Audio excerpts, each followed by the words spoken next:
Hey everyone, welcome back. It's time for another deep dive into the latest King's Academy Gomer newsletter. We know you guys are busy, so we've done the hard work for you and pulled out all the key info, the stuff you really need to know to stay in the loop. Yeah, this newsletter is a bit of a beast this time. Lots to cover. But don't worry, we'll guide you through it.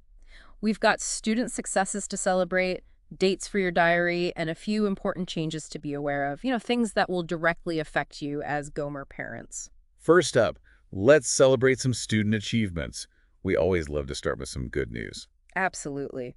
We have to give a shout out to Arabella Long in year 2. She competed in the Hampshire Grade 2 British Gymnastics Pathway competition. Oh wow, that's pretty impressive. How did she do? Well, she came in 6th on the vault. Not bad at all. And get this, she snagged 3rd place on the beam out of 30 gymnasts. That is incredible.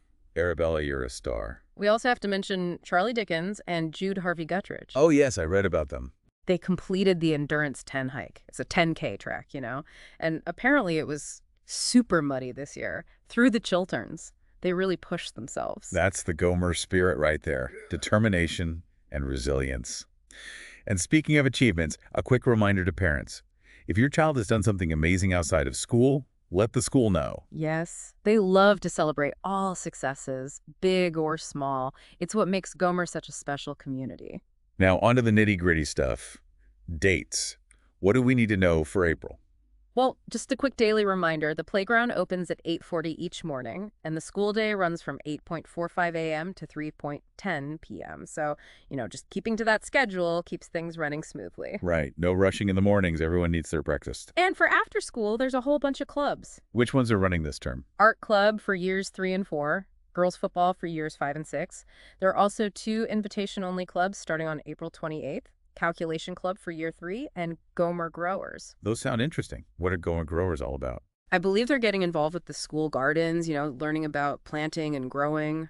Hands-on stuff. Oh, I love that. And what about the Service Club? That's open to all year groups. Always a popular choice. It's great to see the kids giving back to the community. Sadly, the Lacrosse Club finished on April 1st. Ah, that's a shame. But I bet there's something else to look forward to. You bet. Tennis Club for all your groups starts on April 22nd. And netball and football clubs for years 5 and 6 are also running. So much to choose from. Yeah. And before school, don't forget about choir practice on Thursdays. It's for all year groups.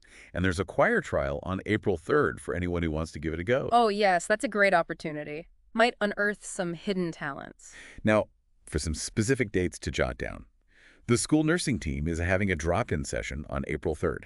Right. So if you've got any quick questions, you can pop in and see them. So much easier than making an appointment. And also, on April 3rd, the Arbor Report cards are being sent home. That's the school's management system. You can see how your child's doing this term. And then Friday, April 4th, is a big one. It's Ground Force and Outdoor Learning Day. The school day finishes early, and they're inviting parents to help out. Oh, that sounds fun. I might have to sign up for that. What kind of things will we be doing? I think it's mainly gardening and landscaping, sprucing up the school grounds. If you're interested, give the office a call. And April 4th is also the last day of the spring term, finishing early again at 2 p.m. Then, of course, it's the Easter break, April 7th to 21st. A well-deserved break for everyone. Definitely. And then back to it on Tuesday, April 22nd, the start of the summer term.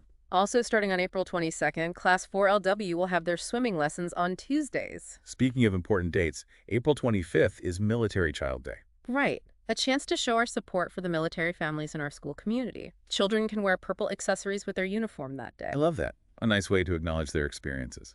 Then, towards the end of April, the Parent-Teacher Online Learning Reviews will be starting. April 28th for years 4, 5, and 3. Keep an eye out for the specific dates and how to book a slot. It's a good chance to discuss your child's progress. May is jam-packed as well. The BAE Roadshow is at Bay House on May 1st. That might be interesting for the older children. And May 2nd is a non-uniform day for MS. There's a suggested donation of £1 to support MS research. Don't forget, school's closed on May 5th for the May Bank holiday. Right, so no school run that day. And then a really special event. May 9th is the VE Day celebration. It's the 80th anniversary. Children can wear red, white, and blue, and families are invited to join in the afternoon festivities. Wonderful. More details to follow on that. And then it's SATs week for year 6. That's May 12th to 15th. Year 6 will need to arrive a bit earlier each day that week. 8:20 a.m. for a special SATs breakfast to help set them up for the day. Very thoughtful. Then, on May 21st, there's an online safety parent care pupil information session at Bay House. Sounds very informative. Definitely worth attending. Now shifting gears a bit, the newsletter emphasizes the importance of a prompt start to the school day. Yes, arriving on time makes such a difference. It helps everyone get settled and ready to learn. Exactly. The gates open at 8:40, and teachers bring the children into their classrooms at 8:45. Sticking to this routine really sets the tone for a positive and productive day. And speaking of positive, Gomer's attendance is fantastic. 97%, that's well above the national average. It's great to see such a commitment to education. And did you know that the DFE, that's the Department for Education, released some research in March linking good attendance in Year 6 with academic success? Oh, really? I didn't know that. Makes sense, though. Every day counts. Absolutely. Now, for those of you with children in Year 2, or if you're new to the area, info about Year 3 admissions for 2025 will be out on April 16th. Gomer is a popular choice. Any advice for Year 2 parents who have questions? The school suggests contacting HCC, that's Hampshire County Council, or KGA Hampshire Admissions directly. Good to know. And the school will be in touch with families in early May about Year 3 places. Okay, great. Now, this is interesting. The school's been using AI to create an audio version of the newsletter. That's pretty innovative. Makes the info more accessible for busy families. It's a great idea. Yeah. But they do mention some limitations, like American accents in the voice and potential inaccuracies with dates. So, it's a good supplement to the written newsletter, not a replacement. Got it. On to another big change, school lunches. From April 1st, it's all being handled by Chartwells. Yes, a new catering provider. They've got a good reputation, focus on nutritious meals and ethical sourcing. That's reassuring. Yeah. Will the familiar faces in the kitchen stay on? Absolutely. The existing kitchen staff are staying, so no worries there. They will be introducing a new menu after Easter. Oh, I wonder what new dishes they'll have. Hopefully something to tempt even the fussiest eaters. And is the price going up? No. The school has confirmed there'll be no price increase. That's great news. Yeah. And what about kids with special diet? The school just asks parents to make sure those forms are returned to Chartwells, so they can cater to everyone's needs. Makes sense. Now, on the subject of food, there's a healthy snack assembly next week.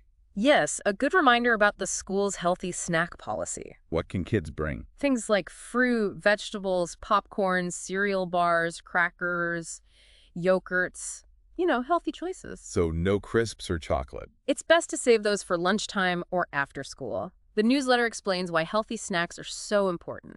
They boost energy levels, improve concentration, support growth, encourage good habits, even improve mood. It all makes sense. Now, internet safety. It's such an important topic these days. Absolutely. And the school addresses it in all year groups. They have dedicated e-safety lessons. What can we do at home to help? The newsletter has some great tips. Monitor how much time they spend online, check what they're watching, encourage them to use devices in communal areas, and definitely no webcams in bedrooms. It's all about creating a safe environment. Having open conversations is so important too. Making sure they feel comfortable talking to us if something worries them online. Yes, absolutely. And don't forget about software updates and using browser safety options and filters. It's all about staying one step ahead. The school also sends out monthly parent newsletters on internet safety. Lots of good information in those. And there's that online safety session at Bay House on May 21st. A chance to learn even more. Now, another important issue, keeping our school community safe. It's all about parking considerately, especially during drop-off and pickup. It can get pretty hectic around the school. The school urges everyone to be mindful when parking. Don't park on corners like at Pyford Close, and no parking across dropped curbs. They're there for accessibility. It's about respecting everyone.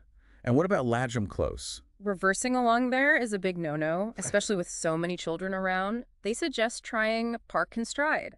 Park a little further away and walk the rest of the way. That's a good idea. Gets everyone moving too. And a reminder to switch off your engines when you're waiting. Idling contributes to air pollution, and it's actually illegal in many places. Right, so best to avoid it altogether. And after Easter, the junior road safety officers, the JRSOs, will be on patrol, making sure everyone's parking safely. Good to know. Now, April is a special month for some of our families. It's the month of the military child. Yes, on April 25th, children and staff can wear purple accessories with their uniform to show our support for military children. It's a small gesture, but a meaningful one. Then, the week starting April 28th, is MS Awareness Week. Right. It's a chance to learn about multiple sclerosis and to understand how it affects people. There's a non-uniform day on May 2nd to raise money for the MS Society. A suggested donation of £1. And music lessons for this term start the week of April 22nd.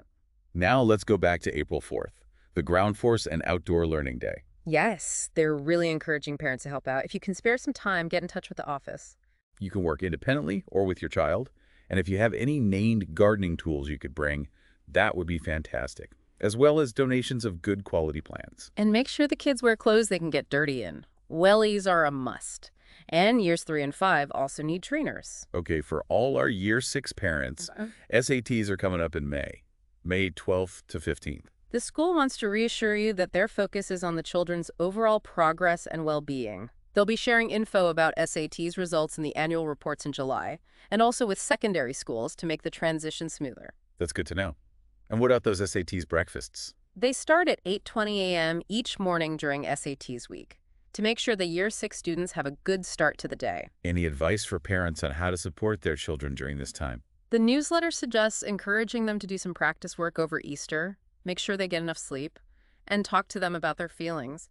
It's normal to feel a bit anxious. It's important to reassure them that they've worked hard and that these tests are just one snapshot of their learning. Exactly. They're not the be-all and end-all. Right. And the results of the school council campaigns will be announced on April 4th on the school website. Slipper Fridays or a house team treat. The kids are eager to find out which one won. I wonder which it will be. And with the warmer weather, the school's summer uniform can be worn from the start of the summer term. What does that include? Dark blue gingham dresses or play suits, formal gray shorts or skirts with short-sleeved white shirts, blouses, or polo shirts. And what about pale blue items? Best to avoid those. Okay, and are sandals allowed? Yes, but they must be worn with socks for safety reasons. Got it. And the PE uniform stays the same. That's right. Now, a quick safety reminder about scooters and bicycles. Right. While they're encouraged for getting to and from school, they shouldn't be ridden on school grounds, so please make sure they're pushed from the gate to the racks. Absolutely. Safety first. Okay. Now, Year 4 parents, swimming lessons are on the horizon. 6 sessions this term. They'll be in ability-based groups. If you haven't already, please fill out that Google form that was sent out. It helps the school with the initial grouping. Makes sense. And what do the kids need to bring on swimming days? Swim kit, of course, and a small named snack and drink in a plastic carrier or swimming bag. Please, no big sports bags.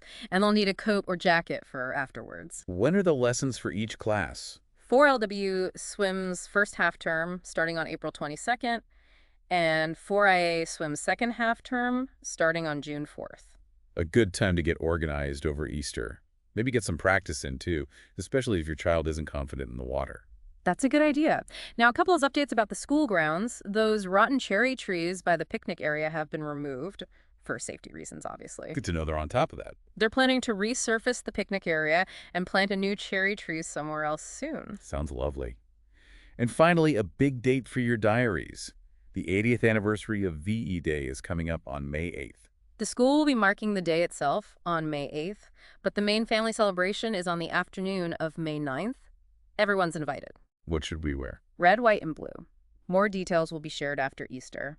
And the infant school is involved too. Sounds like a wonderful event. Yeah. And Year 6 parents, there's an option to order Lever's hoodies for your children. There'll be a separate flyer coming home with all the details. Design, pricing, supplier, all that. They can even wear the hoodies as part of their PE kit in the second half of the summer term, after half term, as long as they're labeled with their name. Okay, good to know. Last but not least, a request from the school. Please send your child in with a plastic water bottle every day. Yes, not metal ones. Apparently, lots of kids are forgetting their water bottles. And it's so important to stay hydrated. Especially with the warmer weather on its way. And the last thing in the newsletter, the You Said We Did section. The school wants to say thank you for all the charity work your children do outside of school. They try to keep a balance with promoting charity events, but they do want to support children's fundraising initiatives. I know there's a cake sale happening after school to support some pupils who are fundraising through Cubs. Yeah, that's right. So if your child is doing any fundraising, let the school know. So there we have it. Everything you need to know from the latest King's Academy Gomer newsletter. Phew, we covered a lot. We did. Hopefully you now feel completely up to date and ready for what's coming up. Lots of exciting things happening this term. For more detailed information, do check out the full newsletter on the school website. And a huge thank you to all the Gomer parents for your continued support. Your involvement is so valuable. Before we wrap up, a thought for you all. With all the dates and deadlines, take a moment to ask your child what they're most looking forward to at school.